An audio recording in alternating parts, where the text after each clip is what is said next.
video games, television, and movies. In a world where the media has been dominated by superheroes and sci-fi, these barely Irish assholes must band together to make sense of it all. It's not news. It's utterly nonsense.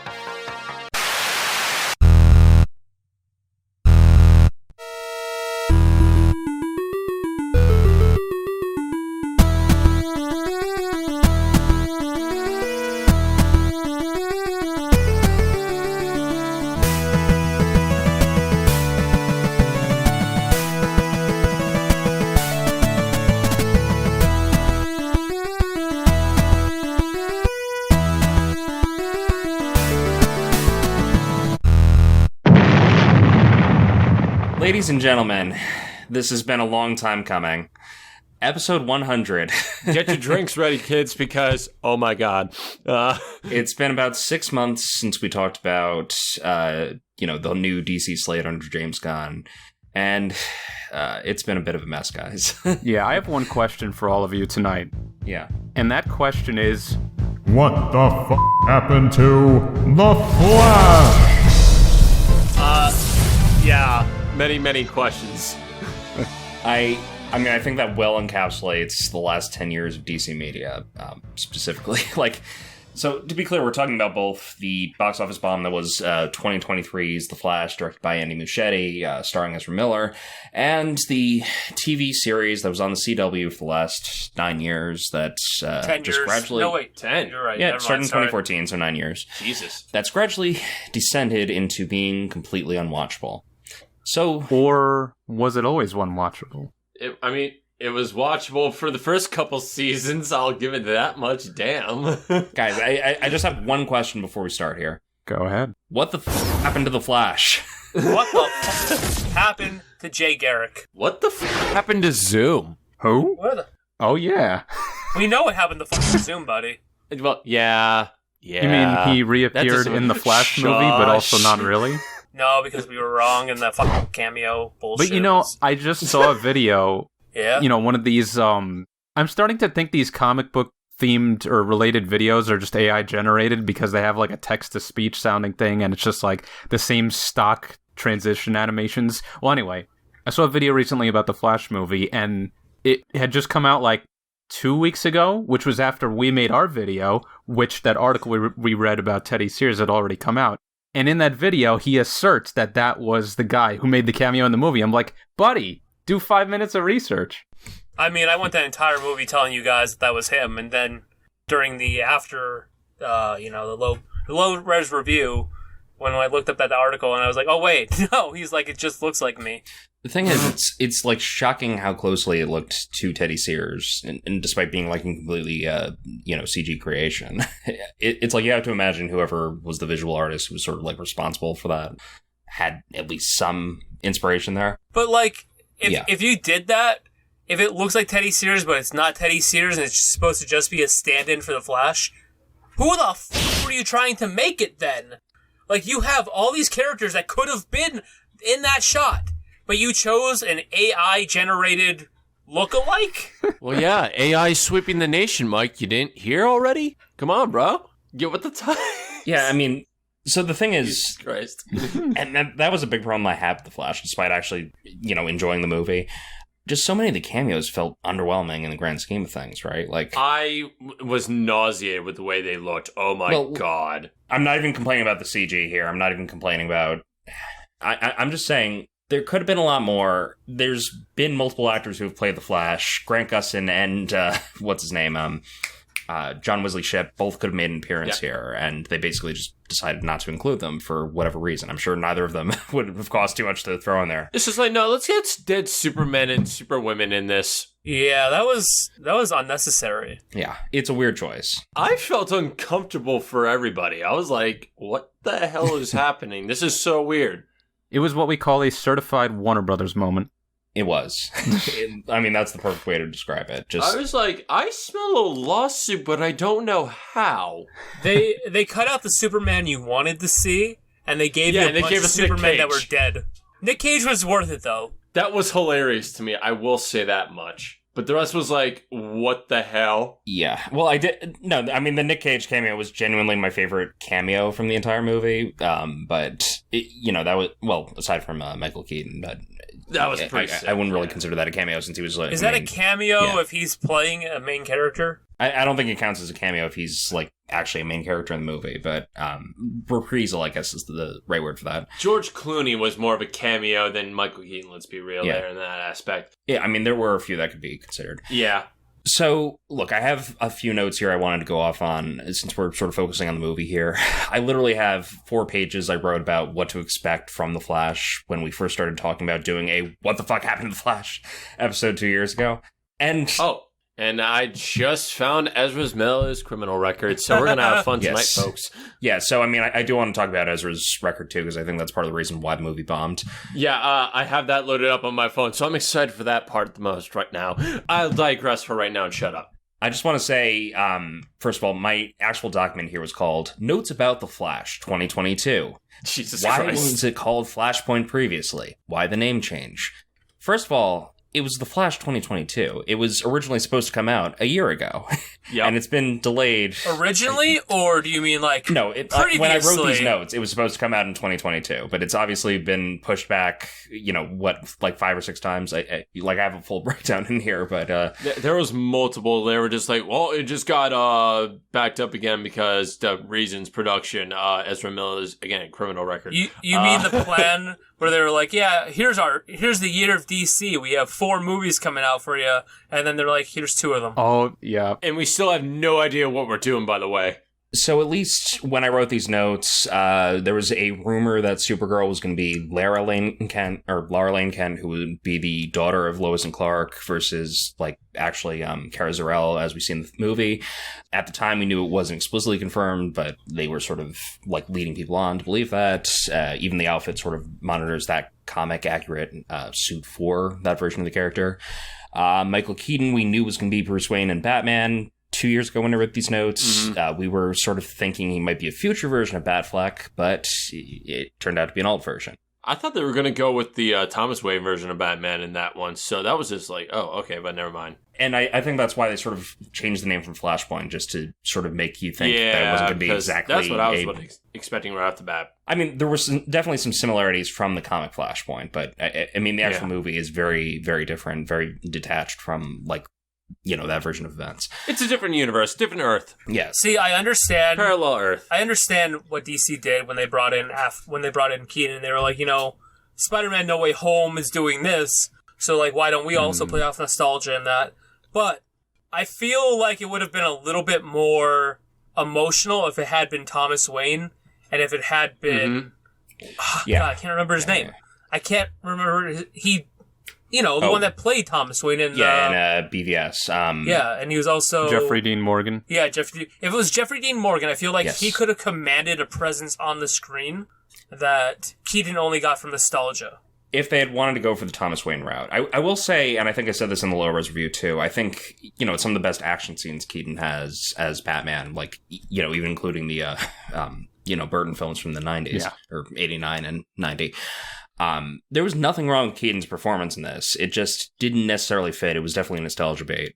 Let's see, what else did we talk about here? It was also rumored that Grant Gustin was going to appear as Barry Allen in The Flash, which, spoiler alert, that did not happen. Would have loved that, but no, let's not have a good movie. Because DC hates us. And again, when they did Crisis on Infinite Earths back in 2020, there was this whole cameo where Ezra Miller appears as, his version of the Flash. That was still so weird. Well, again, that sort of makes you think, oh, the multiverse definitely exists in DC. They're trying to tie the TV and movie universes together. So it would have been nice if Grant Gustin had appeared, but they decided not to do that. And this was right after the original Justice League by Joss Whedon came out, right? It's halfway it was around between that time, a year or so after. So Crisis came out 2019, 2020. Okay, yeah, so it was 2 or 3 years after Justice League, the Justice League theatrical cut, whatever you want to call it. Okay, that's what I thought. And that was about 3 years ago, so it was halfway between. Again, they tried, but holy shit. Yeah, the fact that they didn't include Grant Gustin in this thing, despite his... complete miss, if you ask me personally. Yeah, I mean, Well, look, obviously the Flash TV series, which we're going to talk about in a bit, had its own bunch of problems. But Grant Gustin was pretty beloved in the role. Like, I think we can say that. Despite how bad the series around him was, he was always, like, considered a pretty good version of Flash. So, speaking on this part with Grant Gustin, and also, like, how we talked about the cameos being kind of underwhelming, I don't know who half the cameos were, especially since we had the Flash that's not actually a Flash or a human being. We could have had... That first cameo could have been the Arrowverse. It could have been anything. Yeah, exactly. Literally anything. Hell, I'm watching The Witcher Season 3 right now, and Robbie Amell is on screen with Henry Cavill, and I'm like, Superman and Firestorm are on screen together. Just put Stephen Amell in here, and I got more cameos here than I did in the fucking Flash. Yeah, no, I mean, it was a clear mess. How is that, by the way? Is it any good, or is it We'll talk about that later. We'll talk about that. When does it take place? And again, I'm just reading off my notes from 2 years ago here. We know it takes place post-Justice League. Check. Given the Batman connection and original plans to include Cyborg, obviously did not include Cyborg, but Ben Affleck did end up making his appearance. And that was another thing. Like, they kept saying Ben Affleck may or may not actually appear in this thing, but they did sort of include him in the marketing. He was on it, screened for maybe 15 minutes. Worked pretty well in the brief moments we do see. I thought it was pretty good. Yeah, I think Affleck really delivered the best Batman he could have for this. Like, and you see Affleck later, like, talking to Barry. He doesn't look like the chiseled Batman that's on that bridge. No, he does look, yeah. It just looks, I don't know. It really set in stone for me that I'm going to miss Affleck in the role. It's like Justice League, where there's clear reshoots that, you know, he was definitely in different shape. Oh, no, I don't mean that. I just mean I like the difference in appearance so that it's not clearly Ben Affleck under there. I like that it looks like a different person. And I just think Affleck, I think that was a nice way to go out for him, but also... Turning into Clooney, you mean?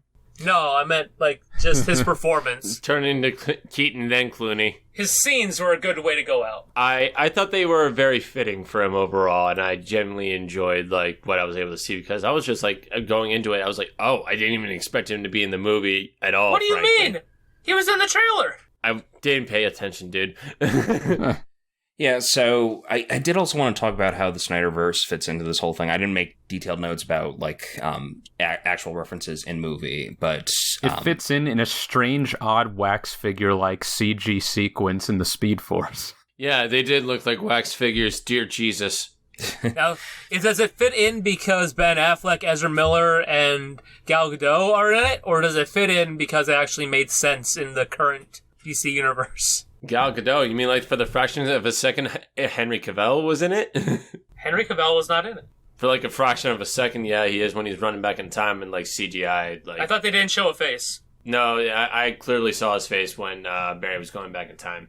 So if we're talking about how it connects to the Snyderverse, well, it connects all the way back to the beginning with Man of Steel because you have the whole Zod invasion again. So it's like, in a strange way, coming full circle, sort of, in that It's the end of what that started, which, as we know, didn't go that many places. Well, again, when I'm talking about Snyderverse specifically, I'm talking about Zack Snyder's Justice League and, you know, the Snyder Cut. How it does the events of that, however different they are from the theatrical cut, actually factor in slightly. Because, again, they do sort of allude to the fact that Barry had time traveled prior to the events of The Flash, which we do see in Snyder Cut, but not in Justice League. So that makes me think, oh, they clearly wanted to reference that and make you think that this is canon to that movie. Well, in Justice League, they include the one scene where he has to, like, activate the mother box as it's touching the water in the Genesis chamber. Yeah, but he's not bending time or anything during that. Well, he does, though. For, like, a very brief moment, you see the cube, it actually touches the water before he gets there, but then it goes back out of the water. So he does reverse time, like, a small amount. So you could reason, if it's not connected to the Snyder Cut and just that, maybe that's what it was, but he didn't even see that happen. So really, it has a very small connection to the Snyder Cut. Or else, why would he even have mentioned to Bruce, yeah, I've done it before, unless it was just off screen. So I did also make a note that if they had gone with the version of Supergirl that's the child of Superman and Lois, it would be a further implication that the film takes place in the Snyderverse, since they imply that, or I shouldn't say they imply, they basically say that Lois is pregnant during the events of the Snyder Cut, but again, not in Justice League. Obviously, they didn't go that route, so... sort of irrelevant in looking into this thing. How does the multiverse factor in? Let's see. Worth noting that the film was initially called Flashpoint, very clearly referencing and pulling from that storyline. It's not clear how or even if the Flash will introduce or build upon the DCEU version of the multiverse. It introduced it. At this point, it's more logical that because James Gunn said the Flash movie will establish how we get to the new DCU timeline. So us, being nerds, knowing the Flashpoint storyline, we're like, oh, that established New 52. So it took the old continuity and made it into the new one. But this movie doesn't do that. What it does instead is it introduces multiverse. So I think instead of the DCEU becoming the DCU with them retaining Ezra Miller, which I don't think they're going to now, it's going to be instead that the DCU is another universe. It's another continuity separate from the DCEU. Well, isn't that what's implied, though, like, throughout all these time travel lately? It's not that you're in the same timeline. The timeline technically is another Earth. Like, you've created another universe in a different timeline. Yeah, I guess so. Effectively, if the Flash is supposed to be like a general jumping off point for the future of the DC universe, or DC Extended Universe, or whatever you want to call this amalgamation of the two, given the uncertainty surrounding where this movie lies in James Gunn's plans. Quantum uncertainty. Yeah, I mean, you could say that, like, every inconsistency, every change is just Barry fucking something up. Like, that's basically the only sort of... That's really the only sort of implication this movie had for it, since, they don't really show any major changes between him, changing the timeline and coming back, aside from a slight recasting of Batman and getting his father off and everything. If we're talking The Flash and the multiverse, and we're talking about Flashpoint, so at this point, there's been the Flash movie, the TV show, the animated movie, which is an adaptation of the comics, and the comics. I'm not sure how many other times it's been adapted, but I think it's clear that across the multiverse, Flash keeps fucking up. Yeah, but, more or less.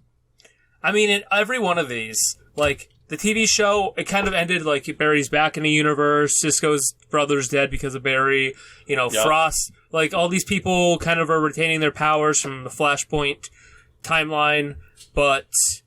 And, like, we don't even know if Savitar actually existed before Flashpoint or if Barry created... He got retconned. Let's just ignore him. When you say Savitar, do you mean the Savitar of the Flash TV series?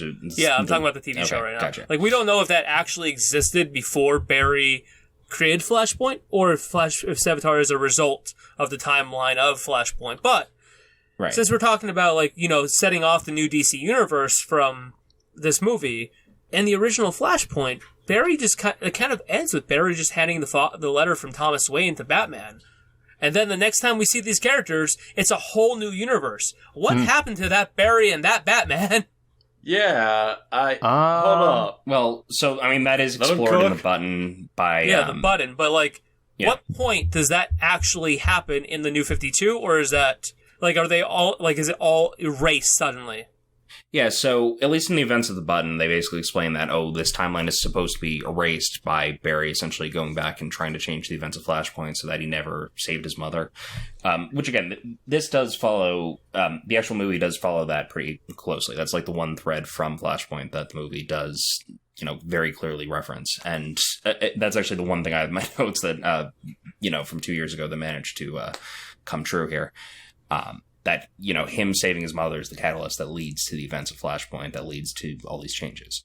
So in the comics, what happens is this timeline, despite supposed to not be existing anymore, continues to exist, at least until it doesn't, which is not fulfilling as an answer, but it basically means that, the writers can keep these timelines open or do whatever they want with it. And at least for us, it doesn't make a lot of sense, but that possibility that we could revisit these characters is still there.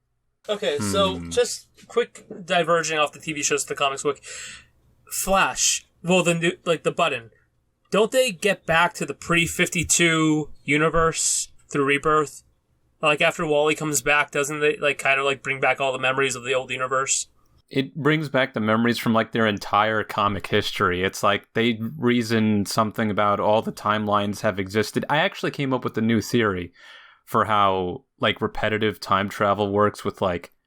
I'll just try to explain it, like, quickly, because it's maybe hard to visualize, but if time is to be depicted as a line that goes from left to right. Time travel would be that line looping, let's just say up. It loops up and then around, and then wherever the person traveled back to, the line will then, loop back and intersect at that point, and then curve back down and go back to a horizontal line. So it's like a curve that makes the shape of a lowercase e, I guess. Are you saying that time is wibbly wobbly? It is wibbly wobbly, but what I'm saying is that even though you time travel and the history is altered, the old history that happened before the time travel still exists. It's not destroyed. It's just that it's now further removed from whatever the current timeline with the current history is. Yeah, so that's sort of like the end game explanation for it, right? Well, my only question about this was, another Superman came into the New 52, right? Because the New 52 Superman died, and the other Superman that was already married and had his son came back, right? Yeah. Like in the middle of it? Yeah. Was he from the original universe, or was he from Earth 2, or...? He was supposed to be the pre-52 Superman. Okay, so they didn't get their memories back when he came, but when Wally shows up, these motherfuckers are like, oh, hey, he's not black. Listen, I don't think any amount of explaining we're going to do is going to, in-universe rationalize. Well, no, that's how I want to rationalize where we're going now now with James Gunn, because if we're going to reboot everything, does that mean Ezra Miller and all them are just going to get wiped, like the end of that? No, I genuinely think, just thinking about it now, that they're just going to say it's alternate universe, different continuity. I don't think they're going to say that it in any way connects to the previous one, because... Well, just thinking of it business-wise, it doesn't make any sense. I thought James Gunn said Shazam can still exist in the new universe. Yeah, well, he said a lot of things. And did you know that Shazam 2 was supposed to take place after The Flash, and that would have been the reason why their costumes changed, but I guess not. I mean, isn't that where Aquaman's taking place, in the new universe as well? Aquaman was supposed to be before The Flash, because originally it had Ben Affleck have some scenes in it. But then they refilmed those scenes with Michael Keaton when it was going to come out after Flash. But then now Ben Affleck is back in it? I actually don't know anymore. Yeah, I mean, we're not going to know with Aquaman until we actually see it. Which I will say... Is that going to come out this year, or are they going to delay that?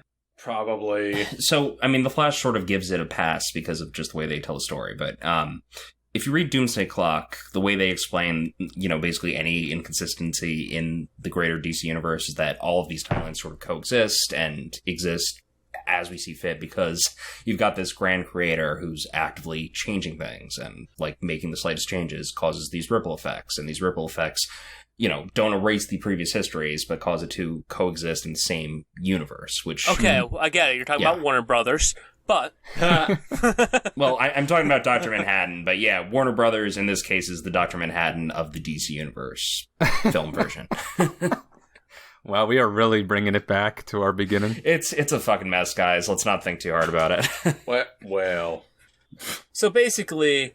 we don't even know where the Aquaman's currently taking place, because right. Although James Gunn said he'd like to have Jason Momoa continue his role, at the end of The Flash, Barry's trying to explain to Aquaman what's been going on and all that, but we don't know if he's in the same universe or if he's in a post Flashpoint universe with George Clooney or somebody else being Batman. We don't know really where he ended up. All we know is it takes place after the events of The Flash. Or all we know is that post-credit scene takes place after the events of the rest of the movie, right? So, yeah, I mean, it takes place after Barry altered time and everything, which means, I guess it sort of implies that the Aquaman sequel takes place in whatever post-universe he's created, but the post-universe he's created is practically identical to the existing universe.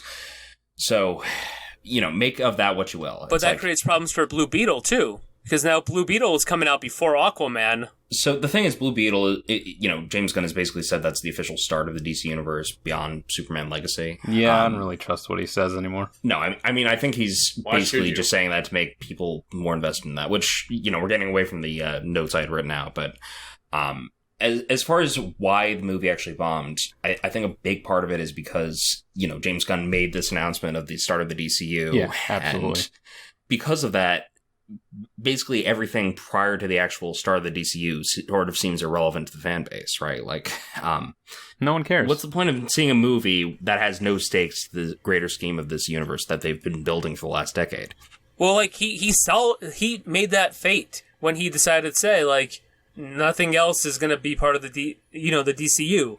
Okay, but did he decide that, or did you-know-who decide that to do it at that time? Warner Brothers? But in that case, if they want the Flash to lead into this new universe, then they shouldn't have marketed it as, You're right. James Gunn's creating his own thing. You're right, but counterpoint to that, they're dumb, and they didn't think that far ahead. No, they didn't. Maybe I don't know what they were thinking, honestly. Just their release dates for all of it just doesn't make sense. Blue Beetle should be after Aquaman 2. Aquaman 2 should be coming up next. And then we can start with Superman Legacy, who, they've already casted their Superman and Lois. Right. Did you notice how the timing of that announcement was like a week after the Flash movie started bombing? I did see that, yeah. James Gunn will just cancel Superman Legacy if no one goes to see Blue Beetle. Oh my fucking god, I swear if you at this point, this is like I said when we did the last podcast, however many months ago that was. It's like, I'll wait for a trailer, I'll see how it looks, see if I get interested, but as of now, like seeing more DC films, seeing another buildup of another continuity after we've had, because let's not forget the elephant in the room. Marvel has like been through the entire process and it's done. Like, I think people are losing interest judging by numbers, judging by how we have. No, it's definitely happening. It used to be that these movies were kind of a unique thing. It's like, wow, you get this, like an entry in this connected thing and it's in the theater and like that's where it starts and ends in the theater. But now it's like all on Disney Plus. You get it all around the clock the entire year. It's too much at this rate. It's like, I'm not interested anymore. I don't know if you saw the interview that James Gunn did with Michael Rosenbaum, but I did. I mean, he basically made that exact same point that, the entire market is basically oversaturated with comic book media right now. Like, and because of that, you're seeing some of these creators becoming lazy with the way they're telling stories and sort of falling into the same traps. It's becoming less original. It's becoming less novel, right? So, I mean, that's part of the reason why you're seeing these bombs, but... And more rushed VFX stuff, and why this CGI for pretty much anything in the past couple months has been like, everyone's going like, why does this look like shit? It's like, because these guys are being given like a fucking week to get it done, and it's just like everything's just looked so rushed, and I can't stand it. I can't remember. I think it was CJ, but somebody mentioned that all the good CGI artists that were unionized were like let go, and now they're just throwing anyone that wants the job at it. Yeah, no, I had made that point during the Lowers review. Thanks a lot, Warner Brothers, Sony, and Disney. You fucks. But my problem is that everything used to be like, here's Captain America, the movie, like, at the end of it, it will connect. Great. No, hold on. It will connect to the Avengers. The Avengers kind of just ends and gives you, like, that little Thanos moment at the end. But it's not like the entire thing is just to build up to the next thing. And then they started doing that. Right. Yeah, you're seeing that with the whole multiverse saga right now. Like, Age of Ultron was just kind of, like, filler. Civil War, just everything started becoming like, well, this wasn't satisfying. And then they started doing it with the Disney Plus series. Then... DC, if they had just let Snyder do what he was doing, yes, it had build-up. Yes, it was building to the next thing. But it was all kind of going to be its own thing. It was going to be one continuous story. Then, look at what happened with Wonder Woman 84. Ugh. They kind of went off the rails. Aquaman, even though it was a really good movie for the DCU, it was not really... It didn't really fit what had already been created. Yeah, see, I will say Aquaman, I think, was one of the stronger solo movies of the DCEU, but yeah, I mean, it's obviously... I thought it was fantastic, yeah. Yeah, I mean, it is definitely hinged in sort of what they were creating so far. Like, a lot of it is sort of contingent upon, like, what existed in the DCEU up until that point, and you feel that it's very connected. So, I mean, one of the inherent problems with having this grander universe is that you're always going to have these properties be connected in some way, and it doesn't feel like they can really stand on their own feet. I don't know. I feel like the Suicide Squad and that could have, and they were able to, and it's just they just didn't do it well. Wait, the Suicide Squad or the original 2016 Suicide Squad? Both of them, and Birds of. Let's not even forget, Birds of Prey was a real movie that they produced and made. I thought that was okay, but there were times where I was just like, "Wow, y'all just went with it, didn't ya?" And that movie adds nothing to the whole series. It adds nothing. It kind of just ends, and there's no continuation for any of those characters. And, I mean, we never got any continuation for anyone else. Like, DC's original plan... I mean, hey, Obi-Wan being in it was dope, so... But, I mean, we had all this plan for the Snyderverse, and it kind of fell through. And then we had this plan for the Arrowverse, too. I mean, look what happened with the Flash and how they were supposed to...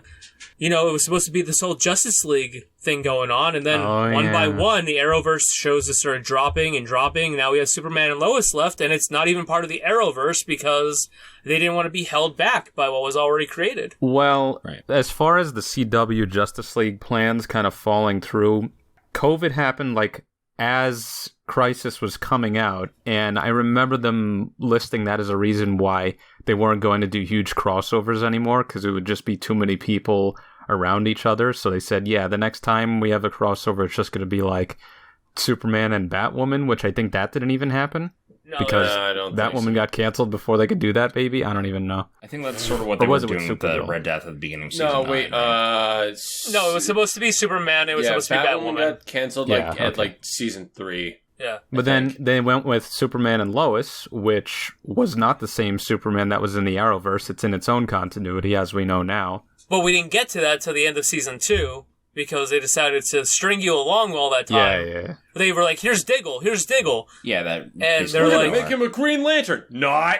Well, Fuckers. I'm still mad about it. Even aside from that, I was sure that it was like 14 years or so removed from like the current day or current time of the Arrowverse, because aren't there kids just born in Elseworlds, I think it is? Yeah, so the timeline doesn't match up if it's supposed to take place in the Arrowverse. So I need you guys to go back and do this, because we've mentioned this multiple times, actually, but at the end of Crisis, when they've rebuilt the whole universe and all that, and Superman's part of Earth 1, he gets a call from Lois, and Lois says, your sons are doing this, and he's like, our sons? He's like, yes, your sons.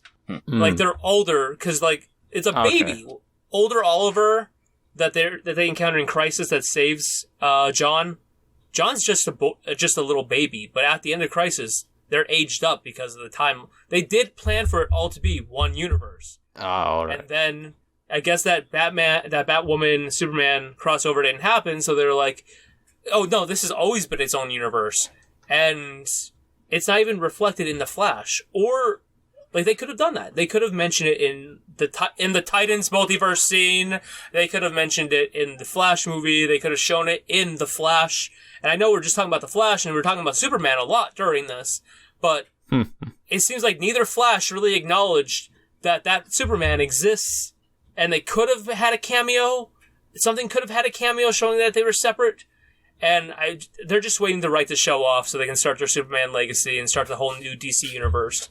Yeah, but here's the thing. It was weird because I remember in Crisis, or Infinite Earths, whatever the hell it was, like that long whole thing, they included Batwoman, Titans, and, like, all that was already pre-existing. So I'm just like, wait, what the hell's going on here? I'm so freaking confused right now. You and me both. So it's just like, no, it's just like, some of these exist, but we're going to retcon the shit out of the rest. It's just like, we have no idea what the absolute hell we're doing at all right now. Well, no, they still exist at the end. Like, Oliver brings it back. Well, until they die.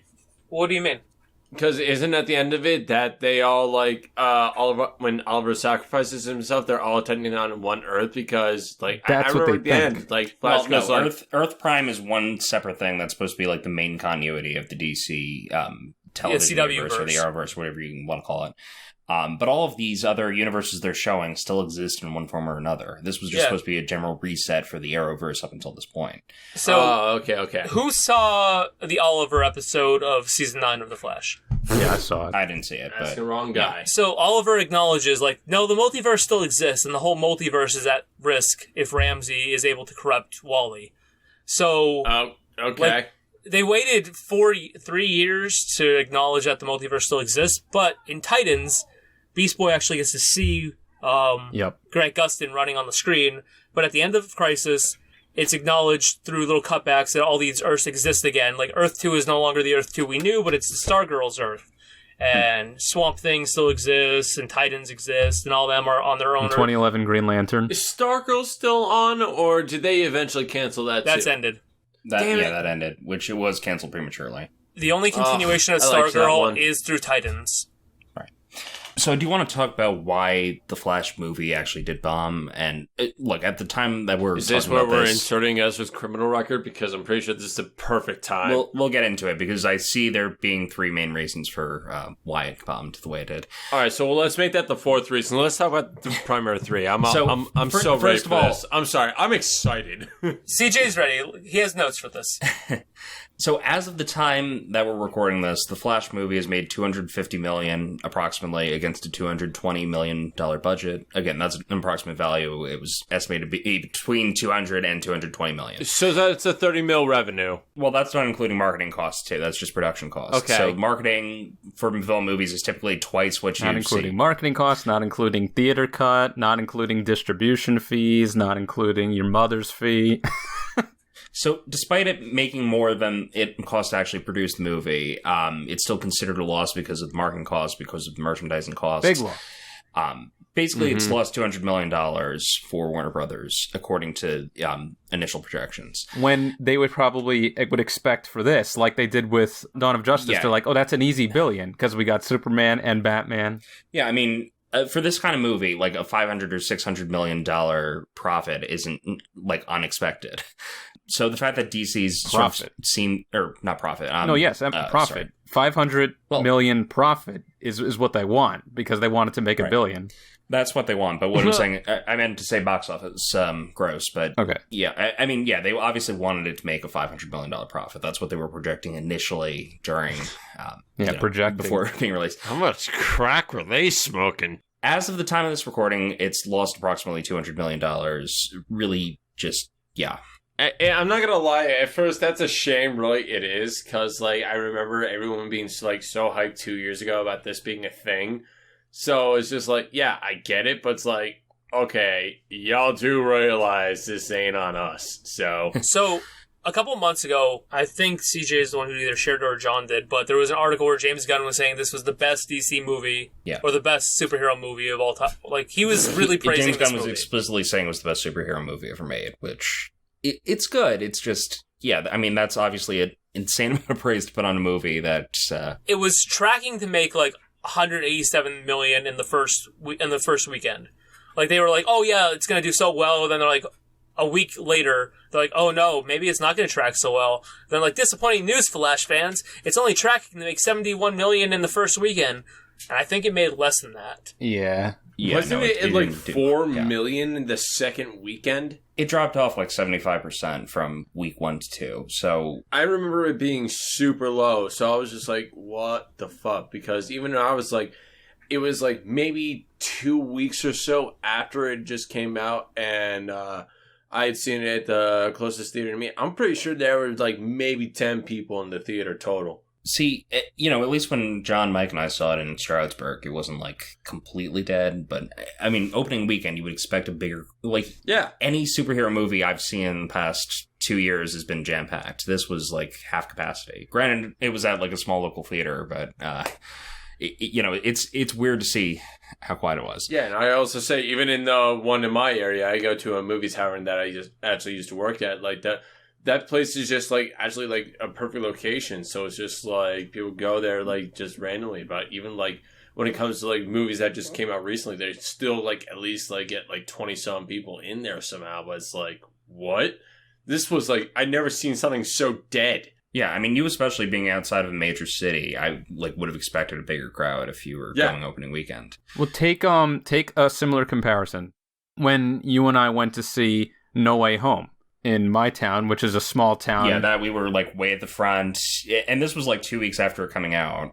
You and I were at like the very front row. We didn't see it in the first weekend?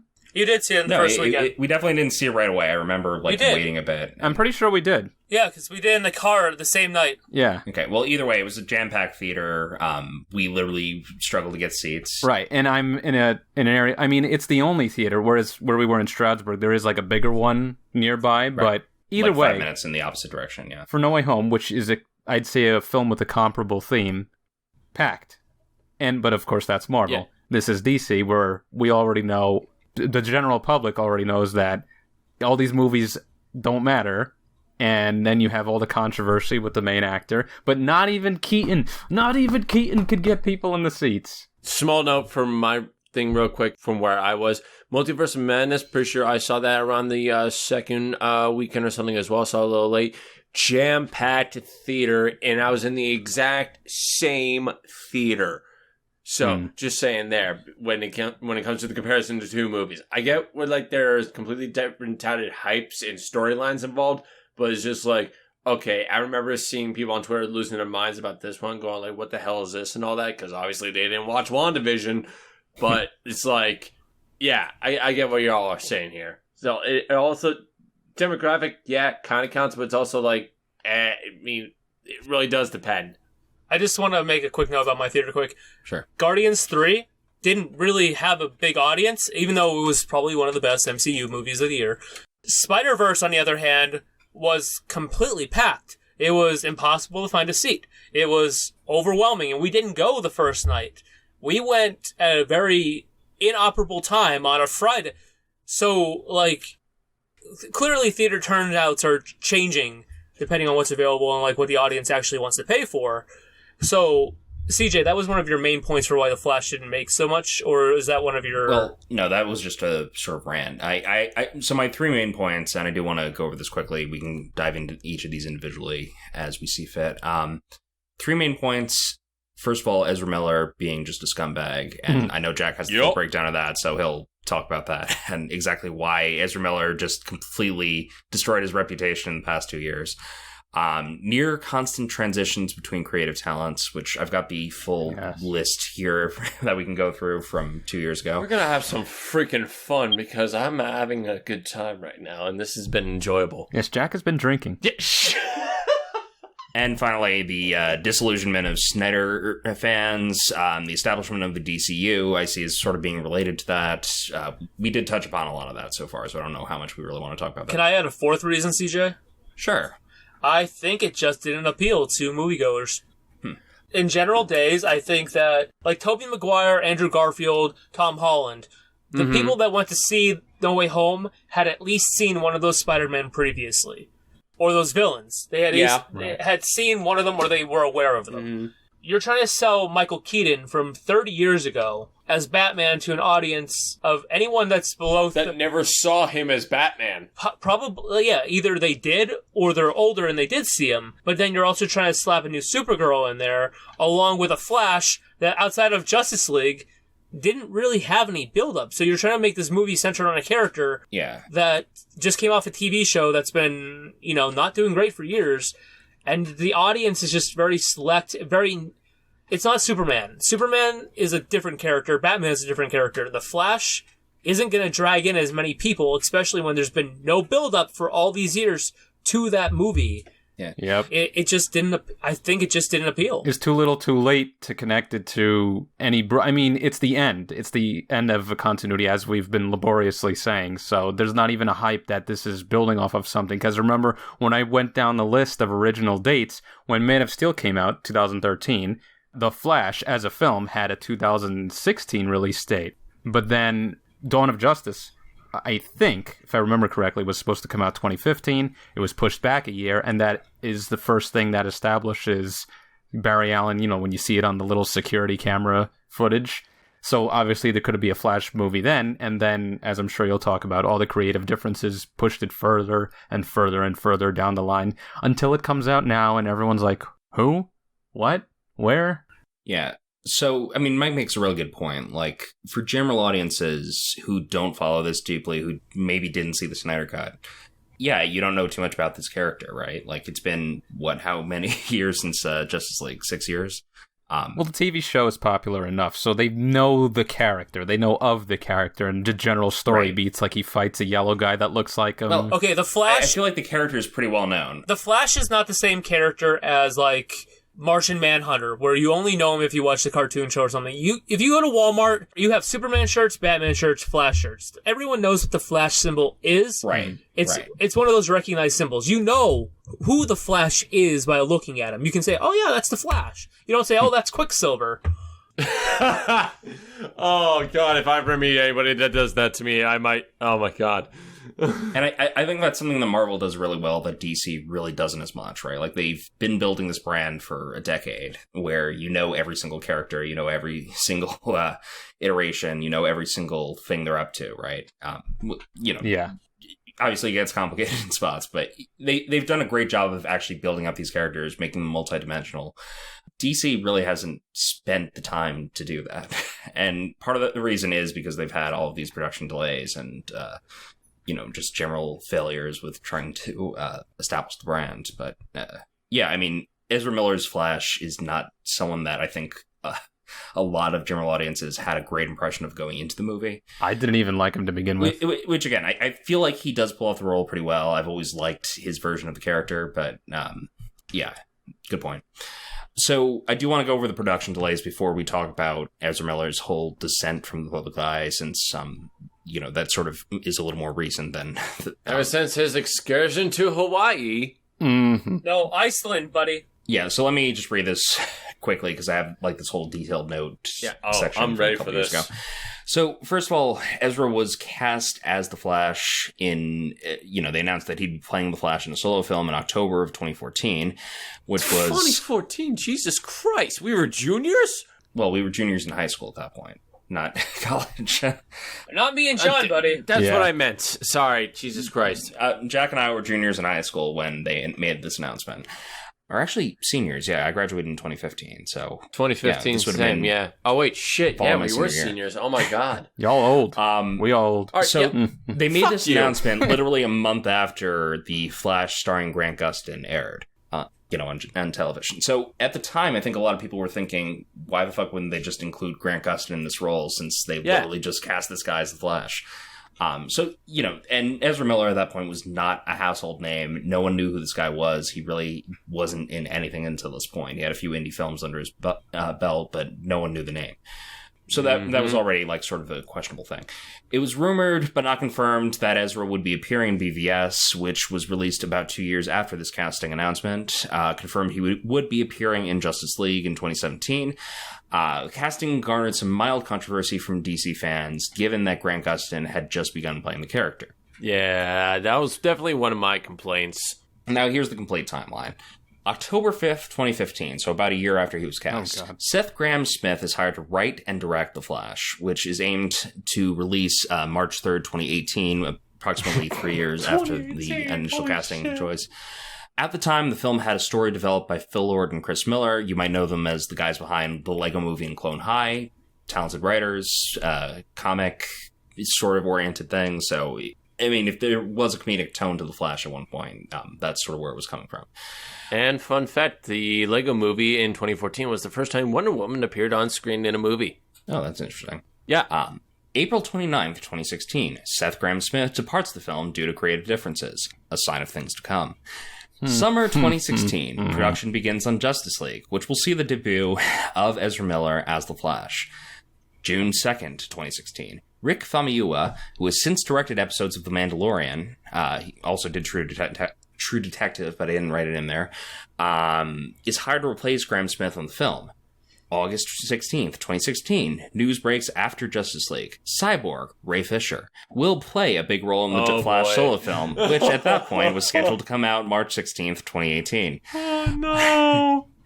October 31st, 2016, Happy Halloween. Another director has left The Flash. Famuyiwa departs the project over, you guessed it, creative differences. How drunk was I that October? January 25th, 2017, writer Joby Harold is hired to write a new take on The Flash. July 22nd, 2017, at San Diego Comic-Con, it's revealed The Flash will be an adaptation of Flashpoint. November 17th, 2017, Ezra Miller debuts as The Flash in Justice League. The film fails to meet expectations and has its own set of problems. Oops. January 16th, 2018, more new directors. Game Night Helmers John Francis Daly and Jonathan Goldstein are hired, or are in talks at this point to make a Flash movie that would be a little bit lighter in tone than the Snyder DC films. You're already seeing this sort of sense of course correction after Justice League. Of course, people were still blaming Snyder at that point, despite the fact that he basically shot nothing of what we saw in theaters. Whatever.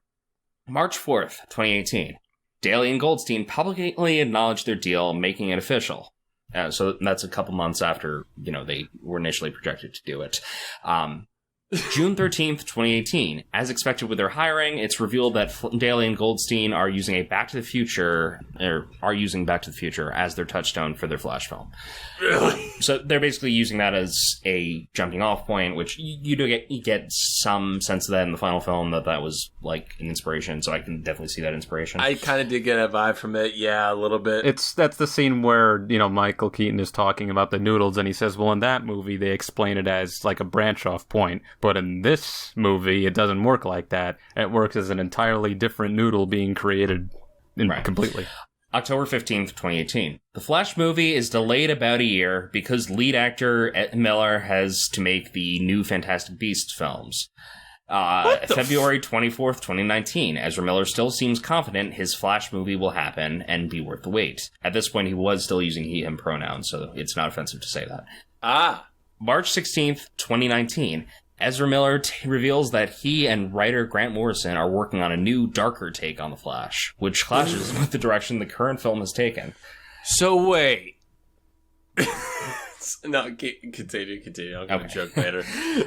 July 2nd, 2019. The true beginning of the final version of The Flash. Andy Muschietti is hired to direct. He's replacing Daly and Goldstein.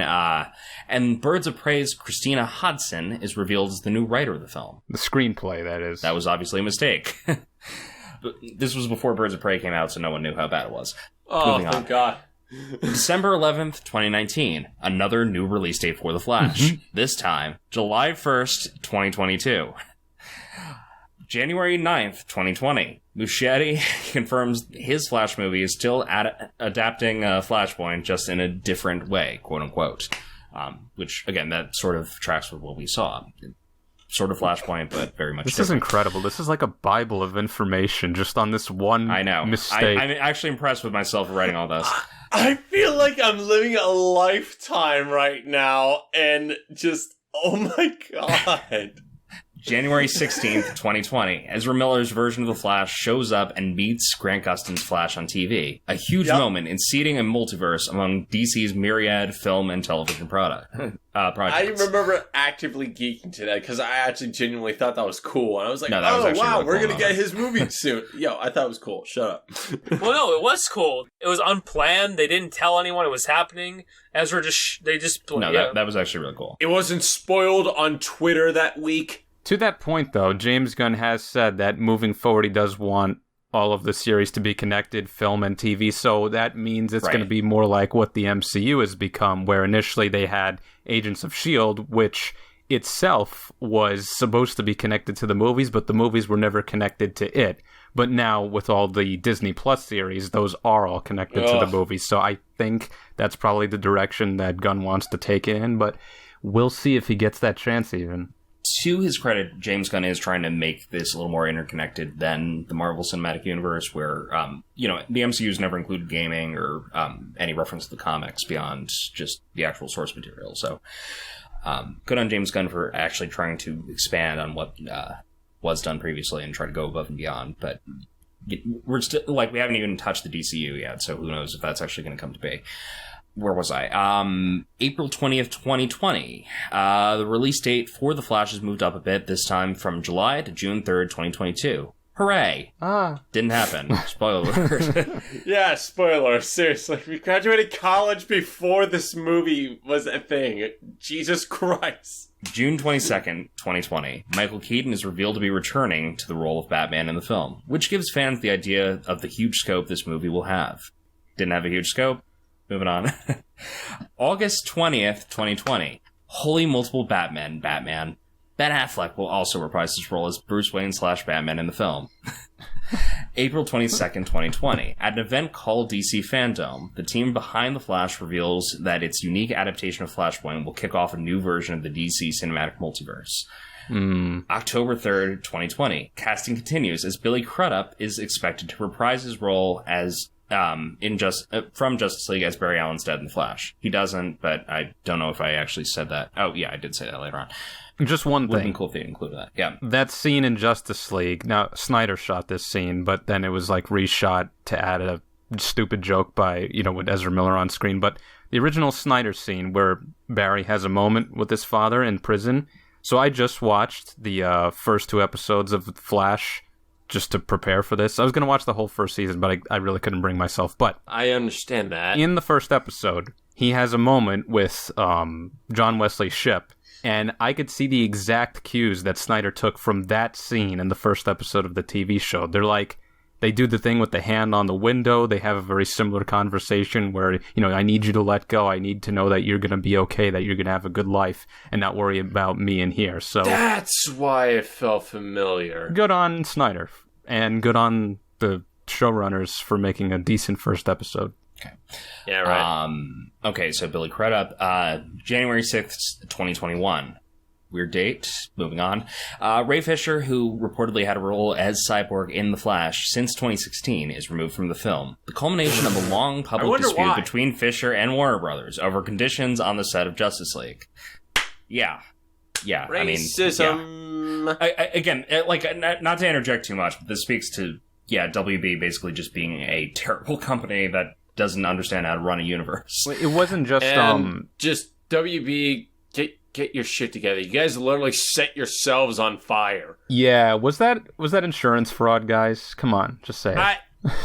Yeah, I mean, I think it's long enough removed at this point that we don't feel like assholes for saying that. Let's digress so they don't sue us. The exact reason for Ray Fisher, his issue was mainly with it was the president of the company at the time, Walter Hamada. He said that he claimed that Hamada was trying to like not do the investigation properly, that he wasn't working with him to resolve the situation. He was saying that they're only hiring internal lawyers or whoever or investigators to go through the problem.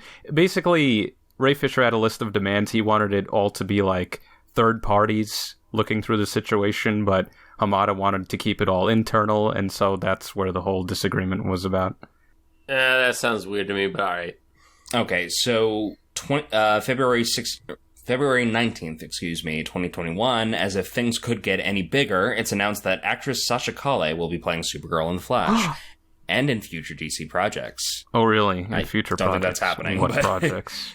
At the time, they were saying future DC projects. Should be, and I thought she did awesome, and frankly, I thought they disrespected Supergirl in that entire film. But I'll digress. March 12th, 2021. Kiersey Clemons is confirmed to reprise her Justice League role as Iris West. Again, she only appears in the Snyder Cut, not in Justice League. So when I say confirmed reprise, it's maybe a little bit of evidence that the Snyder Cut is playing in here a little more. Wait, she was in Snyder Cut Justice League? Briefly, Barry saves her life, yeah. Oh, that was her? Yep, that was her. Same actress, yeah. Okay, I didn't realize. March 18th, 2021, Zack Snyder's Justice League is released, which significantly adds to Barry Allen's story, including the roles played by Crudup and Clemens. A hot dog is involved. Yes, that's the whole... Yeah. God damn it. March 25th, 2021, Billy Crudup has to leave the project, so a new actor is cast for Barry's dad, Ron Livingston, who, we've seen the final film, does fine. I think Billy Crudup's a little bit better, but whatever. It is what it is. April 19th, 2021, the day has finally come. Director Andy Muschietti announced the production has officially begun on a Flash movie that's called, wait for it, The Flash. It's been a long time coming.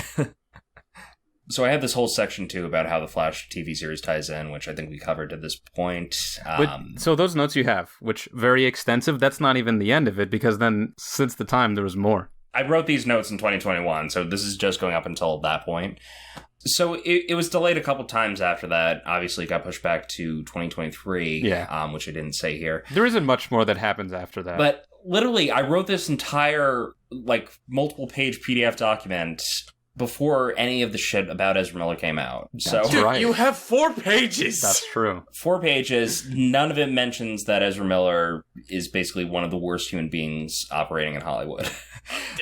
So, Jack, I know you have detailed notes about the entire arrest report and charges and everything, so please enlighten us. Yeah, and this was just from a random Twitter thing in general. I cannot confirm or deny, but this is what was presently listed as to from pretty much the entire whole shebang with Okay, that. I have a feeling there's going to need to be an asterisk saying unconfirmed for most of these because I've not read any police reports. I can't confirm or deny any of these because we don't know what's actually like the legitimate in the situations. But this is everything that's come out about Mr. Miller ever since being cast as the Flash. So, for our lawyers, at this point, all of these crimes that Ezra has apparently been... Alleged, assumed, not confirmed. It's all alleged. He hasn't been convicted of anything. For all intents and purposes, these are just things he possibly did.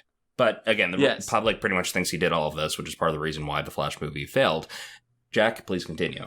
So, the first one was when he allegedly assaulted a woman and then threw a chair at them. And that was in Hawaii last summer, right? Yes. He's been accused of grooming children, which is like, okay, we already heard about the separate incident in which he went on a high-speed chase with a minor, which was horrifying. He also allegedly has a weed farm that's holding a mother and that mother's children hostage. The kids also had access to firearms and a baby that apparently put a bullet, like not shot, like the actual like bullet itself in their mouth. He's apparently a cult leader in Iceland. And, that's the only way I can top that up. Yeah, he's a cult leader in Iceland. What the actual living fuck? I'd say some of this shit sounds made up, but like I've legitimately read all of these in the news in the last year or so. Yeah, so I'm just like, shouldn't the first one with, just assaulting people? Because I'm pretty sure, I remember the first one being out there was just like assault and battery in Hawaii just for being a drunken dickhead or something like that. And I was just like, okay, yeah, you should face the consequences for those actions because you just, as a normal functioning person in society shouldn't do that.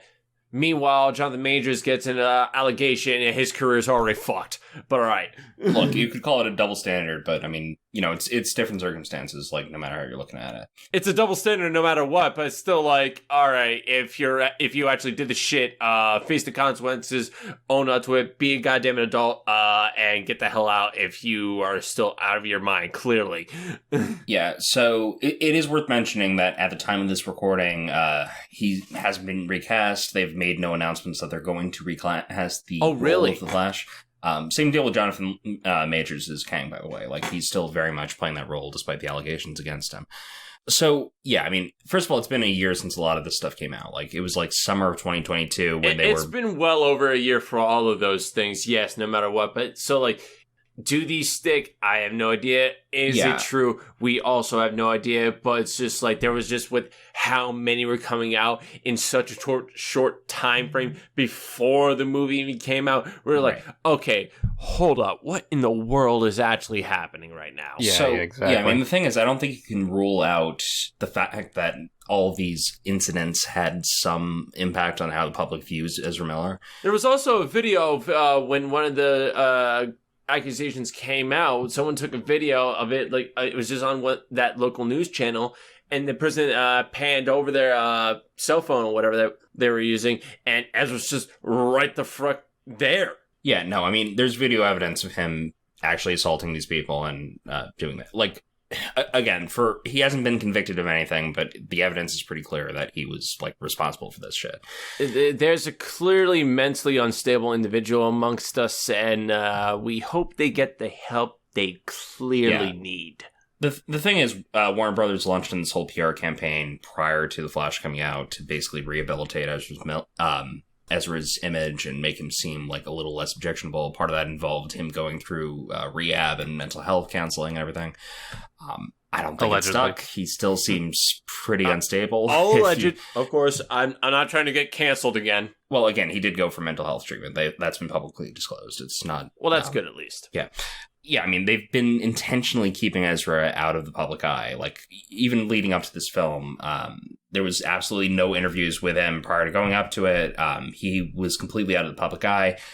He didn't do any interviews, etc., etc. Here's what I want. They were trying to keep him out of the public Did consciousness. Keaton do any interviews? Because I didn't see him anywhere. All I saw was Sasha Calle. I didn't either. Yeah, that's basically what I saw. So did Keaton just refuse? And I wouldn't blame him because they completely cut out Batgirl, which he had a significant role in, and they probably cut out his cameos in or his smaller role in Aquaman. So I just think he's fed up. And you cannot blame the guy. Again, I think that's another reason why the thing sort of flashed. Like, there wasn't too much marketing going into it. Keaton feels like one of those no-nonsense guys, and since I feel like there's a strong sense of nonsense, considering our show name, around that individual overall, it's like, yeah, I wouldn't want to be around that either. Like, I wouldn't even want to be asked questions about it, because I'll be like, look, I don't know, I'm not in this. Yeah, so the point I wanted to make with the whole, history of Ezra's potential alleged crimes. Yeah, I mean, We're being careful, people. Give us a minute. You can't deny that the public consciousness was affected by that, but does the average person remember that? Does the average person know that? I think that's a little bit harder to actually dissect. No, I think they do. At least if you're on Twitter for all of 1 minute. Well, first of all, the average person isn't on Twitter. It's a relatively small user base. That. The three of us are perpetually online, so we're not exactly a representative sample size. Well, there's a lot less people on it now because Elon, and that's a different one. But okay, take people like us. Take the target audience for movies like this.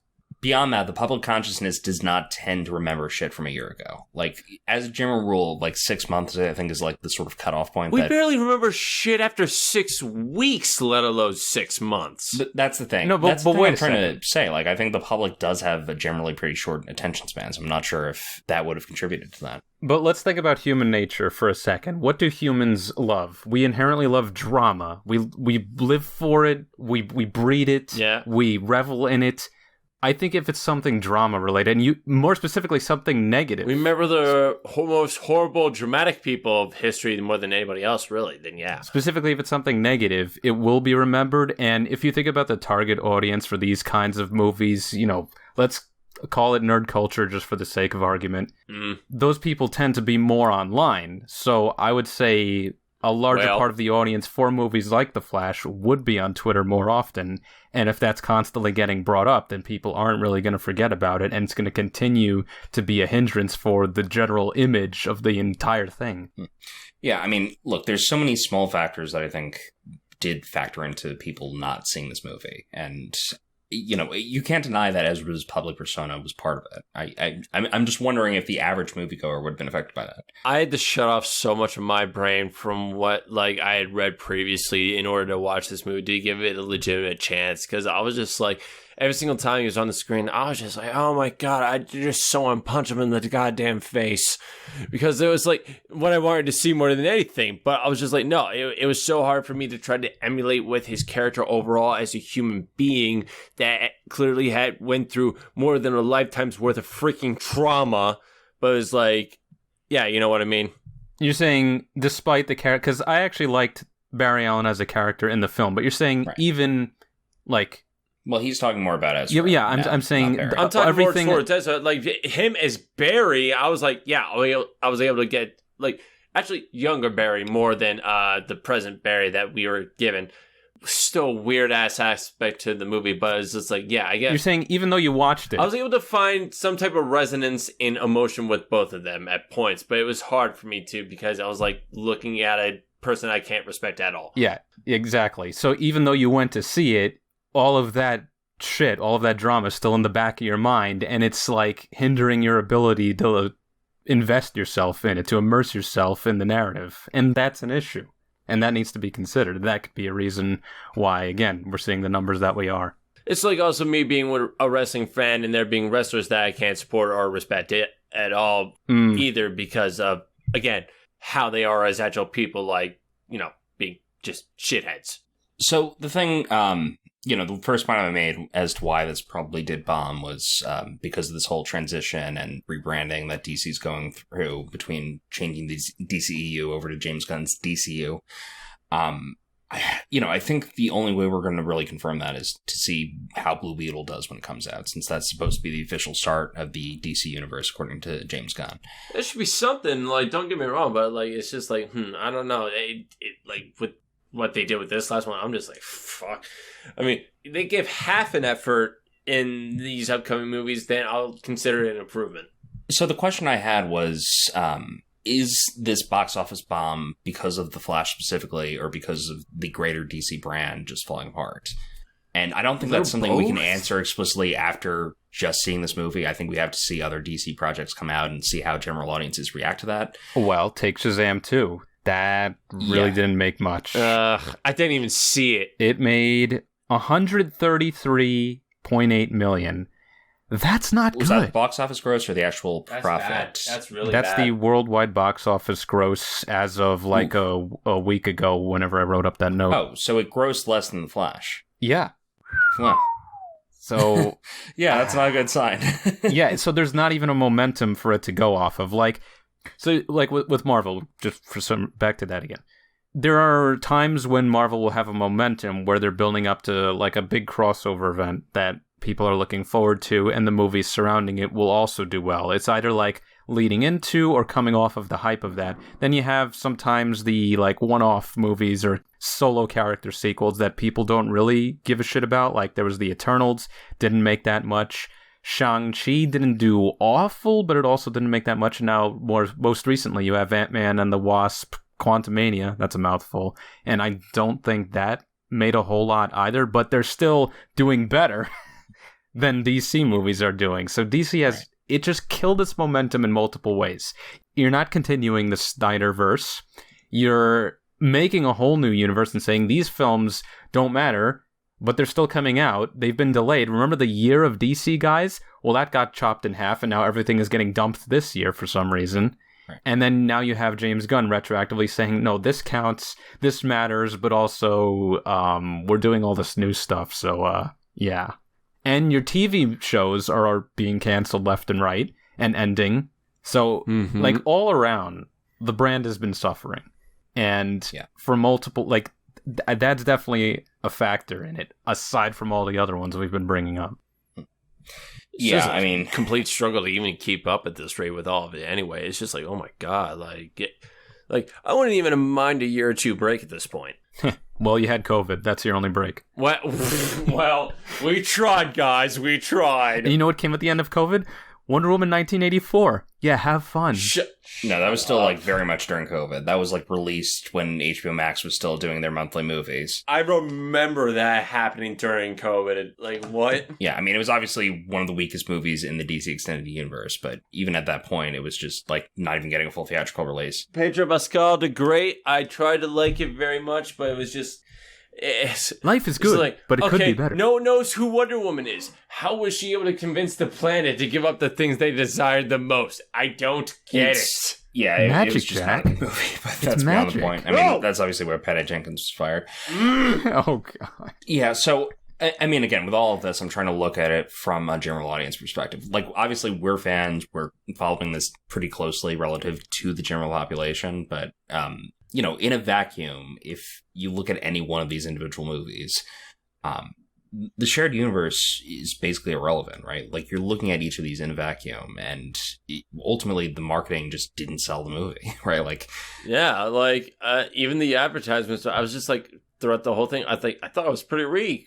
Overall, I was just like... The thing is, and maybe this is a controversial take just based on what we're seeing online, the CGI, in my opinion, isn't as bad as, you know, critics would lead you to believe it is. Not as bad, but it is bad. Well, look, I mean, the only part that really looks wonky is the whole back in time thing, which I do think was a design. Back in time thing and everything involving all the dead Supermen, Superwomen, that whole thing, that entire... See, even that looks, like, realistic enough to me that it doesn't distract. I'm sorry, no, but that for me, like I said, I'm not even kidding you when I say I was very nauseous throughout that entire ordeal. I was like, what the fuck am I looking at? The worst to me was where he's rescuing the babies, because those babies look fake as shit. I was understandably able to handle the fact that I saw Ezra Miller throw a baby into a fucking microwave. That was fine. Also, not a good look when he made a comment about Justice League not offering good mental health plans. Ooh! Oh my I know, that Jesus was just Christ. Hilariously ironic. I have a suspicion that the reason those babies looked so fake is if they looked realistic, that might affect the rating of the film, because if you're showing realistic-looking infants in mortal danger, I don't know if the MPAA would like that. That's just me conjecturing. That might just be nothing. Yeah. What I was going to say was, despite the CGI not looking that bad overall, to me, it could have been worse, no doubt. The third act just looked bad from a cinematography standpoint, right? Yeah. Like, I really don't like the look of this battlefield. They should not have focused so much of the energy into making this final battle look that way. They could have cleaned that up a lot. It was just like, oh yeah, you know the guy that decked you earlier? It's actually your younger self the entire time. I was like, well, look, God, even from a story really? perspective, it's sort of obvious in retrospect. I think it worked well, given the whole, events leading up to that.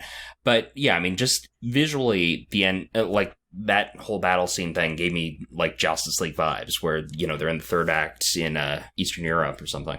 I thought I was going to see so much badass shit from Supergirl. Then, like Justice League, I was ultimately disappointed the entire time.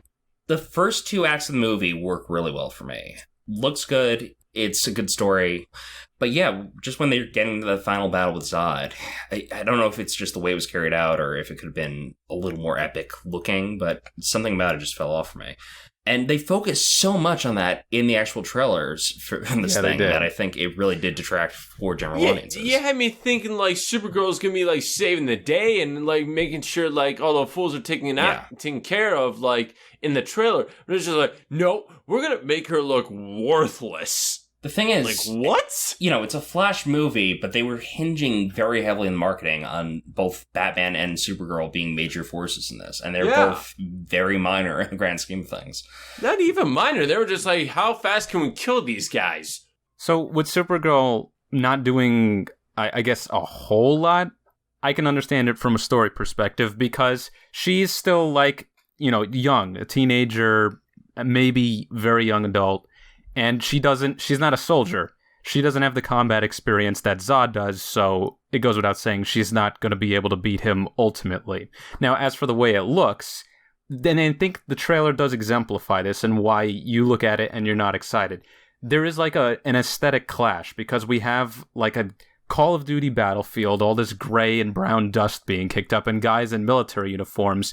Now you have that being juxtaposed with these goofy-looking characters in bright colors, and they're sliding into the frame in a CG shot that's probably a bit unpolished, to say the least. And that's one slide shot where all three of them in frame. That's supposed to be the big beauty shot that they use to sell the movie, because every trailer has a beauty shot like that. We've seen it so many times. Money shot. Where there's like trailer scene. I think Deadpool even makes fun of this. Trailer scene, and then it's a big beauty shot. But that wasn't winning over anyone.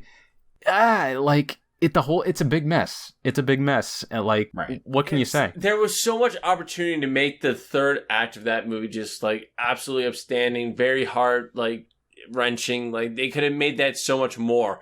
But then the second scene with Keaton, saw was just like bam, and I was just like, oh, that's it, great. When we did watch it, I like the scene. Like, there was good action. I like the way Flash uses his powers. Like, it creates the lightning tornado. They start actually... I thought it was cool. At least it looked to me. They were, like, killing these Kryptonian soldiers with speed. And that makes sense, because speed is, like, the most powerful power. And we'll get more to that when we talk about the TV show sometime in the next year. We're still going to be talking about it? Shit. But, like, so some of it I liked. And you had an emotional scene with Keaton dying twice. So it had the beats, but... from an external view, like trailer-wise and everything that's being said about it, it's like no wonder why people aren't excited, because at a glance, it doesn't look that great, even though I thought in context it was okay, and it doesn't have a good word of mouth. They're like, oh my god, it looks bad, oh my god, this guy, he's just an awful person, oh my god, why does this even matter when there's just going to be a new set of movies? It's like all these things. It's like a perfect... Yeah. This is what Warner Brothers wants. They want the perfect storm of creating the biggest audience with all their properties. Instead, they've done the opposite. They've done the perfect storm of repelling any audience they could have. You brought back the one Batman everyone could agree on. It was like, this is a great Batman. You could have had Henry Cavill in there, but you said no. You had all the pieces aligning, and you just let the House of Cards fall. I mean, that's the big inherent problem with all of this is, mismanagement. basically every single step along the way, every potential failure they could have made, every single bad decision they could have made happened here. They fumble the bag. And look, it doesn't matter if the movie's good or not. I genuinely enjoyed watching this. I genuinely enjoyed going out to Strasbourg with you guys and, seeing this in theaters opening weekend. Like, I would not give up that experience. I gotta do one of these with you guys. Dude, come up sometime. We haven't seen each other in person since college. We need an excuse to meet up. Yeah, I know. It's been a bit. But yeah, I mean, so it doesn't matter ultimately if the movie was good or not. It's just the fact that you have all of these surrounding factors discouraging people from seeing the movie. That's why it bombed. That's what it comes down to. Yeah, I agree. This episode has been in the pipeline for some time now, and we're glad to have finally gotten to do it. So if you have stuck around this long, thank you, and stay tuned because we're not done yet. Part 2 is up next, where we'll be airing our final last grievances with the Flash TV show. It's going to be a good time and hopefully cathartic for anyone else who's suffered through this series as we have. So remember to follow us everywhere. All our links are on utterlynonsense.com. And once again, as always, thanks for listening.